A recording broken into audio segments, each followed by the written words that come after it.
buenas noches, estimados hermanos de la Primera Iglesia Bautista de Balboa. En esta ocasión me dirijo a ustedes para tener el estudio bíblico de esta noche, hoy 6 de mayo del 2020, rogándole a Dios que cada uno de ustedes se encuentre bien y que su gracia y misericordia les acompañe en estos tiempos difíciles en el que estamos. Oramos para pedir la dirección de Dios en este momento. Señor, Padre nuestro, tú que gobiernas los cielos y la tierra, a ti oramos, Señor, en esta noche, agradecido por tu cuidado y tu protección en nuestras vidas, Señor. Sabemos que nada nos podrá separar de tus manos. Te pedimos, Dios, que nos guíes ahora que abrimos tu palabra, que tu Espíritu Santo, Señor, nos acompañe, nos guíe, Señor, a toda verdad, a comprender las Escrituras, a aplicarlas a nuestras vidas, Señor, y compartirlas con otros. Transfórmanos con el poder de tu santa palabra. Te lo pedimos en el nombre de tu Hijo Jesucristo. Amén. En esta noche, hermano, quiero que meditemos sobre una porción de la palabra de Dios que se encuentra en el libro de Romanos, capítulo 5, versos del 1 al 5. Dice así la lectura de la palabra de Dios. Justificado pues por la fe, tenemos paz para con Dios por medio de nuestro Señor Jesucristo, porque también tenemos entrada por la fe a esta gracia en la cual estamos firmes, y nos gloriamos en la esperanza de la gloria de Dios, y no solo esto, sino que también nos gloriamos en las tribulaciones, sabiendo que la tribulación produce paciencia y la paciencia prueba y la prueba esperanza. Y la esperanza no avergüenza, porque el amor de Dios ha sido derramado en nuestros corazones por el Espíritu Santo que nos fue dado. Hasta aquí la lectura de la palabra de Dios. El reformador Martín Lutero sostenía que la doctrina de la justificación no solo era el centro del pensamiento del apóstol Pablo, sino que también era el punto en el cual la iglesia se mantenía o se caía. John Murray afirma, por otro lado, que la doctrina de la justificación es la piedra principal, el corazón de la espiritualidad y de toda la teología cristiana. Por esta razón es importante para nosotros el estar firme en la verdad del Evangelio para no desviarnos como en la actualidad vemos que ha ocurrido en muchas congregaciones y sectores evangélicos. Después de haber leído estos primeros versos del capítulo 5, salta a nuestras mentes la pregunta: ¿cómo puede ser justo el hombre ante Dios? Podemos apoyarnos en esta ocasión en la pregunta 60 del Catecismo de Heidelberg. Ellos responden la pregunta de cómo eres justo ante Dios diciendo que por la sola verdadera fe en Jesucristo. De tal suerte que aunque mi conciencia me acuse de haber pecado gravemente contra todos los mandamientos de Dios, no habiendo guardado jamás ninguno de ellos y estando siempre inclinado a todo mal, sin merecimiento alguno mío, solo por su gracia, Dios me imputa y da la perfecta satisfacción, justicia y santidad de Cristo, como si no hubiera yo tenido ni cometido algún pecado. Antes bien, como si yo mismo hubiera cumplido aquella obediencia que Cristo cumplió por mí, con tal que yo abrace estas gracias y beneficios con verdadera fe. Así que el primer punto que encontramos en este pasaje de Romanos es: ¿cuál es el origen de la justicia que se le imputa al hombre?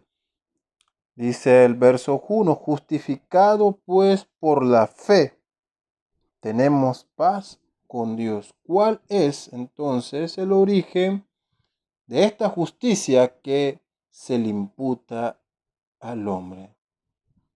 Debemos decir que la justicia es un acto de la libre gracia de Dios, por el cual Él perdona todos nuestros pecados. Eso es lo que es la justificación. Es un acto libre de Dios. Él no está obligado a ofrecerla a ningún hombre. No hay motivación alguna que el hombre pueda crear en Dios que lo lleve a inclinar su justicia, sino que es un acto libre de su gracia, por medio del cual Él perdona todos nuestros pecados y acepta como justo delante de él al hombre a quien él hace objeto de su justificación. La justificación es realizada solamente en virtud de la justicia de Cristo, la cual nos es imputada, la cual es colocada sobre el hombre y la cual solo puede ser recibida únicamente por la fe en Jesús. Por consiguiente, esta declaración es un decreto legal que dictamina justo al hombre que es impío. Solamente puede tener su origen en el autor de toda la ley, que es Dios. Uno puede entonces debatir aquí, decir si la justificación solo puede ser en virtud de la fe en Cristo. Entonces, como yo tengo fe, es que me hago acreedor a ser objeto de la justificación por parte de Dios.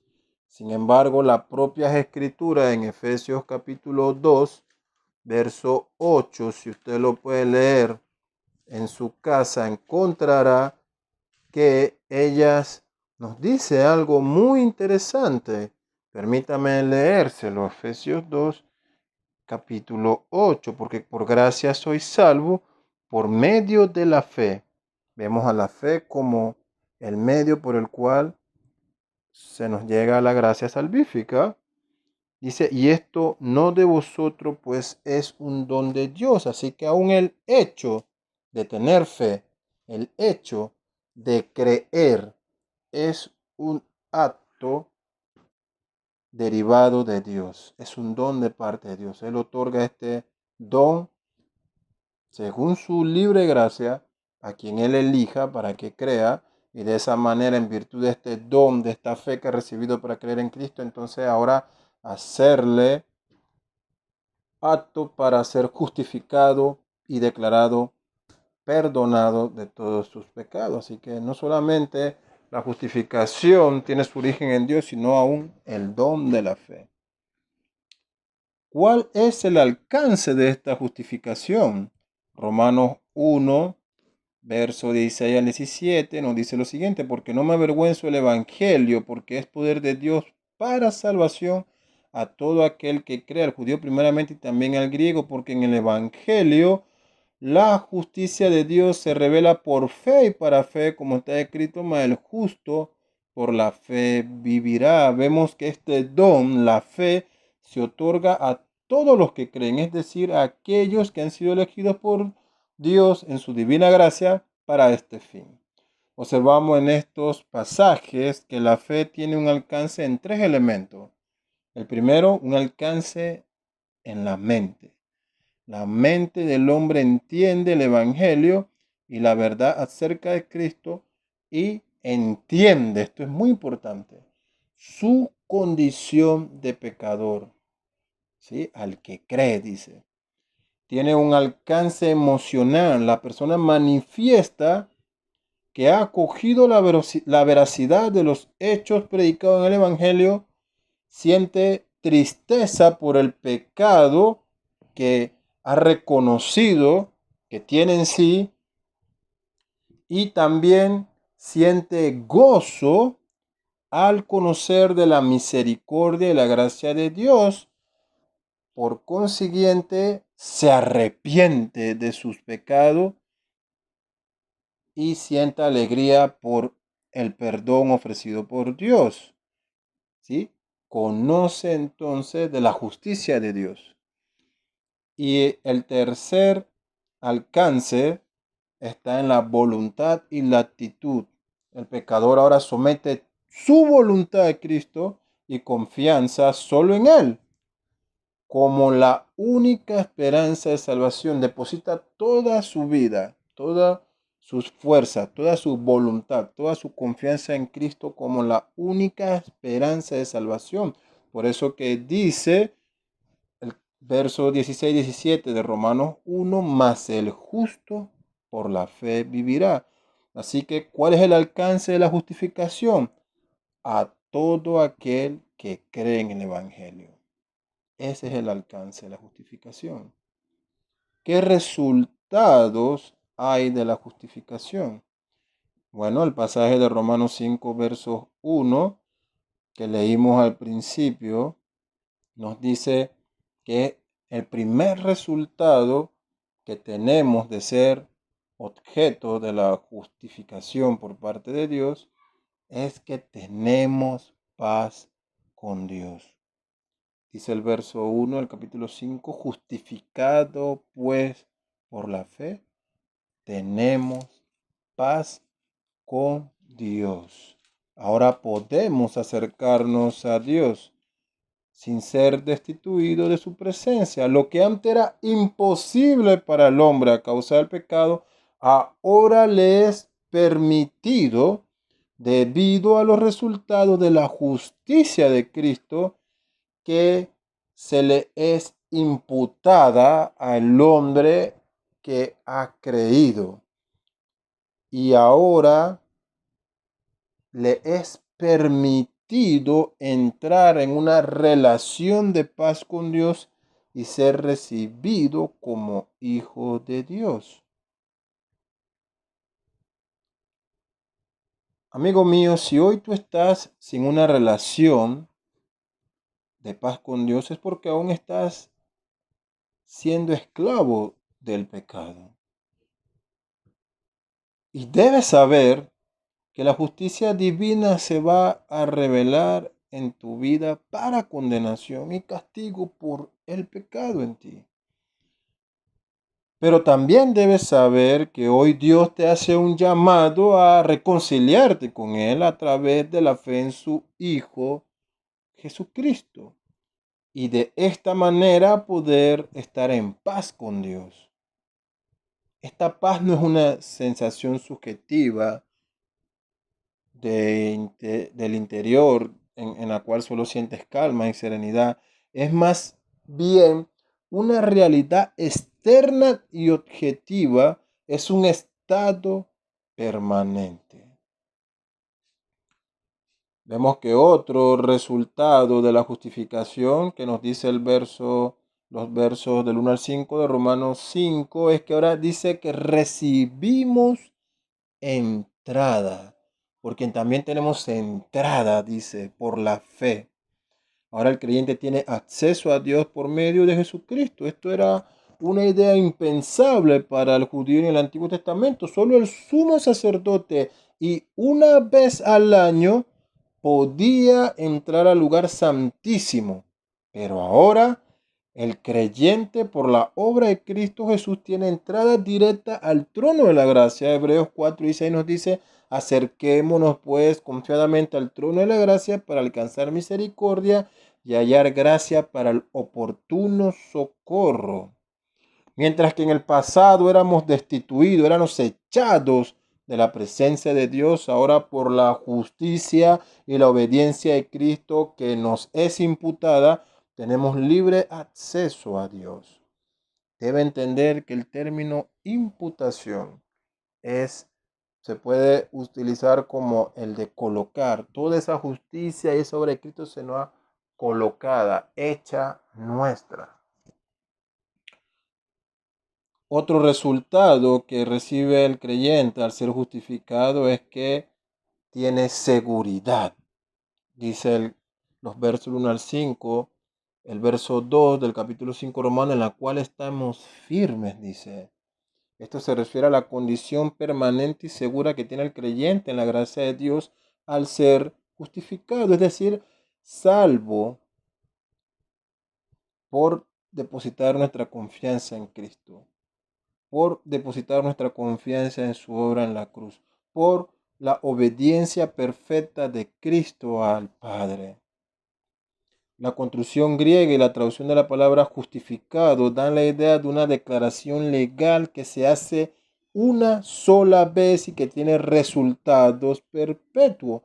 No es un proceso continuo que pudiera llegar a ser suspendido, sino un proceso permanente. Fuimos justificados una sola vez y para siempre, de manera perfecta, por todas las por todos los méritos y toda la obediencia de nuestro Señor Jesucristo perfecta que cumplió la voluntad del Padre.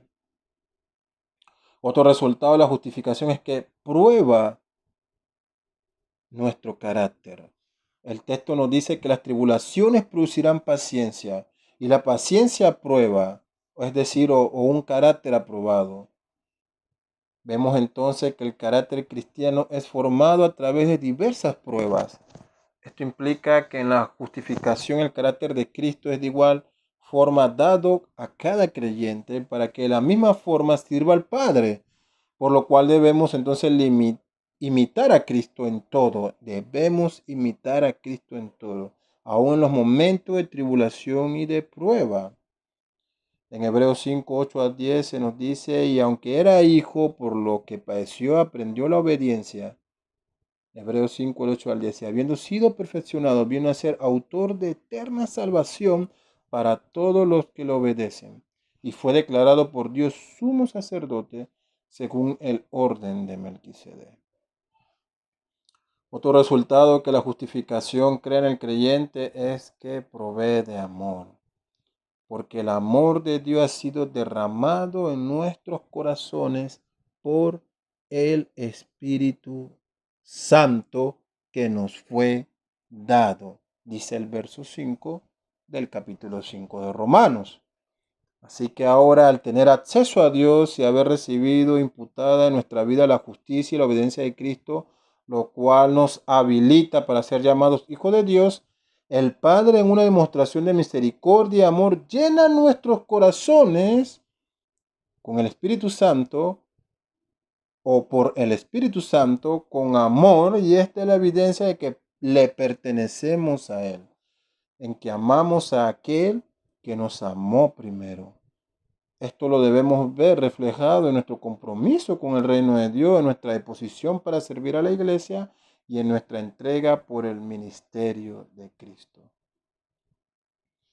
Así que vemos resumido estos resultados que se nos da como fruto de la justificación. Mencionamos que en primer lugar teníamos paz con Dios, algo que en el pasado era inconcebible porque éramos enemigos de Dios, que ahora recibíamos entrada, teníamos acceso a Dios para acercarnos confiadamente a Él. Tenemos seguridad, podemos estar firmes en que no seremos movidos de nuestra fe. Tenemos la esperanza.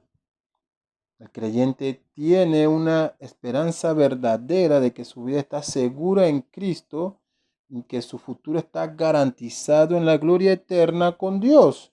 Cristo es la garantía del creyente. Vemos que entonces también produce gozo en las tribulaciones. La realidad de la justificación nos debe llenar de gozo, puesto que no hay nada en la tierra que nos pueda separar de Dios.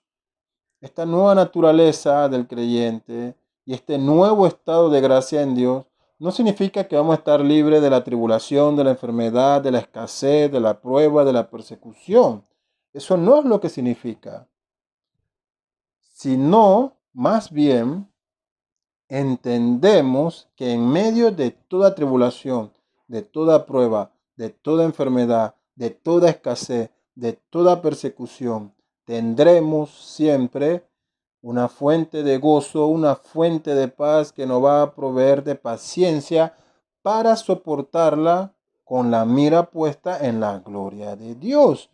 Notes, hermano, lo que se nos dice en Hechos 14:22. Muchos creyentes obvian esto y el evangelio falso, ese evangelio de la prosperidad y la comodidad, ha hecho un trabajo en crear en los creyentes una mentalidad de que ellos están exonerados de toda prueba, exonerados de toda persecución. Eso no es verdad. En Hechos 14:22 nos dice, es necesario que a través de muchas tribulaciones entremos en el reino de Dios. Es un camino obligado para todo cristiano. Si vives para la gloria de Dios, este mundo te va a aborrecer, no te soportará, te odiarán, desearán tu muerte. no verte nunca más. Eso es un gran indicativo si hoy tú estás viviendo para la gloria de Dios. Vemos que otro resultado es que produce paciencia. Esto es muy importante porque a veces somos ahogados por todas las circunstancias y llegamos en algunas ocasiones a pensar que esto se ha salido de la mano del control de Dios. La paciencia que Dios otorga a sus hijos se basa en la realidad de que Él está en control de la situación, por lo cual nosotros debemos tener capacidad de esperar en Él en todo momento, bajo cualquier circunstancia. Así es, hermano. Todo esto son los resultados de aquella obra de justicia que el hombre recibe por la libre gracia de Dios. Algunas implicaciones de la justificación. En primer lugar, la justificación no implica que ahora podemos llevar una vida pecadora y libertina. Romanos 6, 1 al 4 dice, cuando un pecador es salvo, su vida es pertenencia de Cristo. Es decir, que el pecador muera al pecado, muera al mundo, a sus ambiciones y deseos y ahora solo vive para Cristo, para satisfacer su voluntad y para obedecerle. Con Cristo estoy juntamente crucificado y ya no vivo yo, sino vive Cristo en mí. La nueva naturaleza de Cristo que nos es imputada nos presenta ante Dios como hombre justo, pues toda la vida de Cristo, su obediencia, su fidelidad, su santidad, su amor, nos son dadas como si nosotros mismos la hubiéramos cumplido. La segunda implicación es que la justificación por la fe en Cristo implica que ahora se nos es dada una nueva identidad para nuestras vidas, una identidad en Cristo. Ahora estamos unidos a Cristo de tal manera que Dios nos ve como sus hijos y nos trata como tales. Colosenses 3, 1 al 4 nos dice, si pues haber resucitado con Cristo, buscad las cosas de arriba donde está Cristo sentado a la diestra de Dios. Poned la mira en las cosas de arriba, no en la de la tierra, porque habéis muerto. ¿Y qué dice? Y vuestra vida está escondida con Cristo en Dios.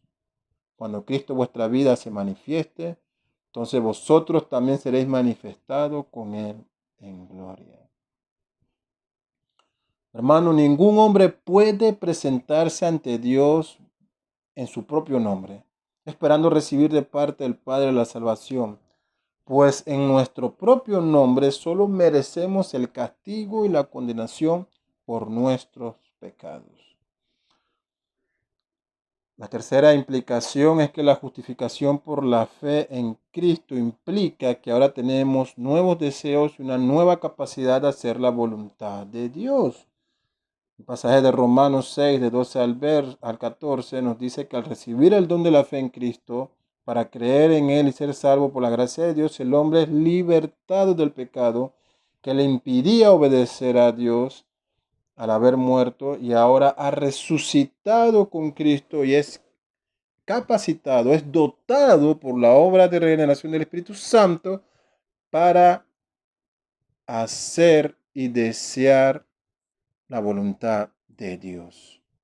Romanos 6:11 nos dice, así también vosotros consideraos muertos al pecado, pero vivo para Dios en Cristo Jesús, Señor nuestro. Estar bajo la gracia no es estar libre de la ley. Estar bajo la gracia es poder obtener los recursos de la gracia para poder obedecer a la ley. Algo que nos era imposible cuando estábamos como esclavos del pecado. Frase por el pastor Sugei Michelin. La cuarta implicación es que la justificación por la fe en Cristo implica que el hombre recibe la santificación y como fin la vida eterna. Romanos 6 del 20 al 23 nos habla un poco acerca de esto. Nos dice así las escrituras, porque cuando erais esclavos del pecado, erais libres acerca de la justicia. Pero ¿qué fruto tenéis de aquellas cosas de las cuales ahora os avergonzáis? Porque el fin de ellas es muerte. Mas ahora que habéis sido libertados del pecado y hechos siervos de Dios, tenéis por vuestro fruto la santificación y como fin la vida eterna. Porque la paga del pecado es muerte, mas la dádiva de Dios es vida eterna en Cristo Jesús, Señor nuestro. Muy hermoso este pasaje de la Escritura. Así que vemos que en nuestra vida pasada, nuestros pecados, nuestras obras, nuestra fe falsa, solo producían muerte. Ahora nuestra nueva naturaleza en la cual somos libertados del pecado y recibimos imputada la justicia de Cristo, en esta nueva vida, también se nos es imputada como fruto de esta justicia su santidad, la santidad de Cristo. Somos santificados y esta santificación se presenta de dos formas. La primera es lo que se conoce como la santificación posicional. Es aquella santidad que el creyente hereda en virtud de su nueva posición en Cristo. Toda persona que se ha apropiado de los beneficios del sacrificio de Cristo, por la gracia que Dios le da, es santa a los ojos de Dios. Esta santificación se da en base a su nueva posición de hijo de Dios y no tiene relación con sus acciones morales. En Hebreos 10, del 12 al 14 se nos dice, pero Cristo, habiendo ofrecido una vez para siempre un solo sacrificio por los pecados, se ha sentado a la diestra de Dios, de ahí en adelante esperando hasta que sus enemigos sean puestos por estrado de sus pies, porque con una sola ofrenda hizo perfecto para siempre a los santificados. La segunda forma en que vemos la santidad que se nos es imputada es la santificación progresiva. Esta santidad progresiva viene a ser la aplicación diaria y práctica de la verdad de ser apartados para Dios.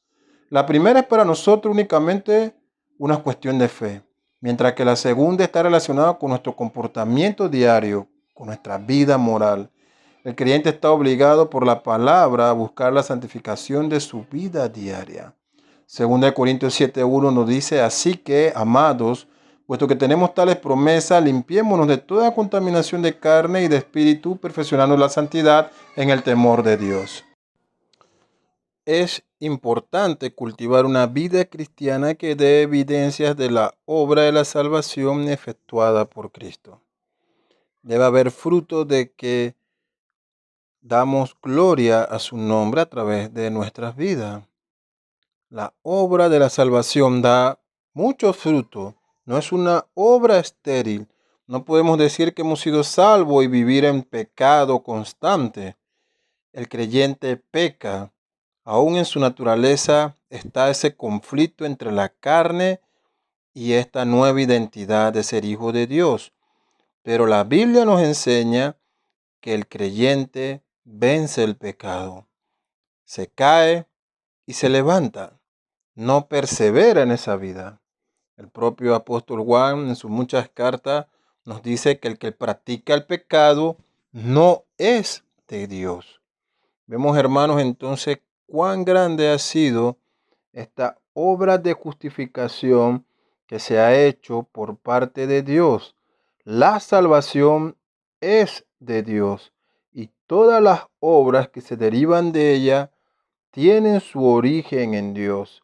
Él elige a quien salvar, su Hijo redime con su obra efectuada en la cruz y el Espíritu Santo nos aplica todos estos beneficios y nos guía en el camino de la santidad y la perfección hasta que seamos glorificados, ya sea que el Señor nos llame o que nosotros le veamos en su segunda venida por su iglesia.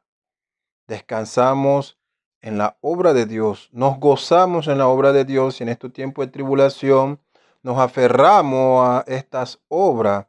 Él provee todo gozo, toda paz, toda paciencia. Él es la fuente única de toda providencia. Nos aferramos a Él, nuestro castillo fuerte. Que Dios le continúe bendiciendo, hermanos. Dios le guarde. Amén.